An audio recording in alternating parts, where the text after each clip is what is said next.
Un dépistage qui peut vous sauver la vie. Le prélèvement cervico-utérin, que l'on appelait frottis, permet d'éviter la presque totalité des cancers du col de l'utérus. Cet examen permet de découvrir des anomalies et de les surveiller. Elles disparaissent le plus souvent spontanément. Si nécessaire, elles seront traitées avant une aggravation, avant d'avoir eu le temps, en plusieurs années, de se transformer en cancer. 2 modalités de dépistage sont possibles à partir d'un même prélèvement effectué au niveau du col de l'utérus. Ce que l'on appelait frottis est un examen des cellules.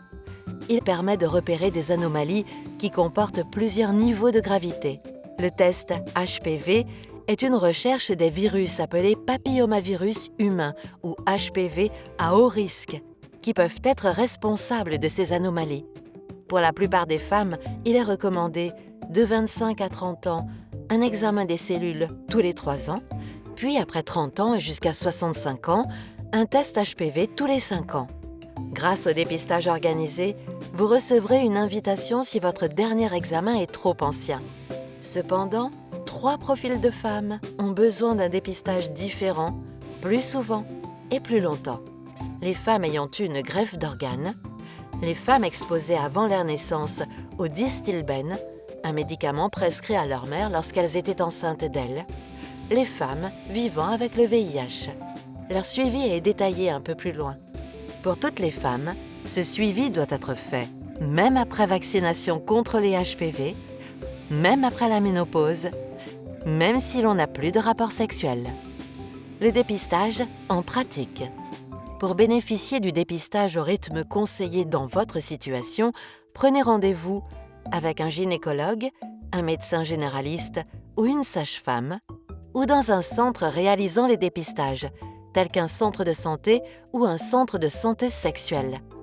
Votre médecin peut aussi vous orienter vers un laboratoire d'analyse médicale.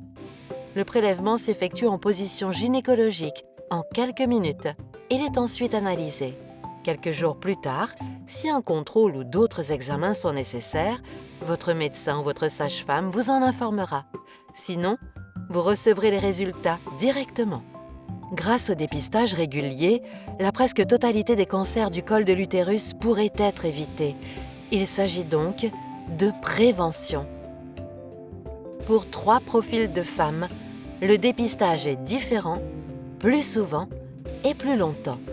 Si vous avez reçu une greffe d'organes, le traitement anti-rejet de la greffe abaisse vos défenses immunitaires.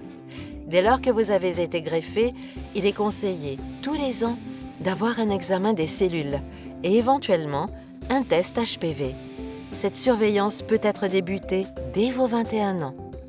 Si vous avez été exposé avant votre naissance au Distilbène, il est conseillé de faire, de préférence tous les ans, mais sans dépasser 3 ans, un dépistage comportant un examen des cellules et un test HPV avec, en plus des prélèvements habituels sur le col, un prélèvement au niveau du vagin.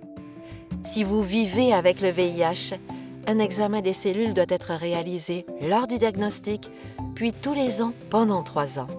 Ensuite, selon votre état de santé, le dépistage peut être annuel ou tous les 3 ans.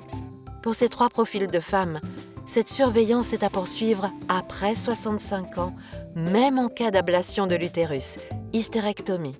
Parlez-en avec vos professionnels de santé. Pour plus d'informations, téléchargez la brochure.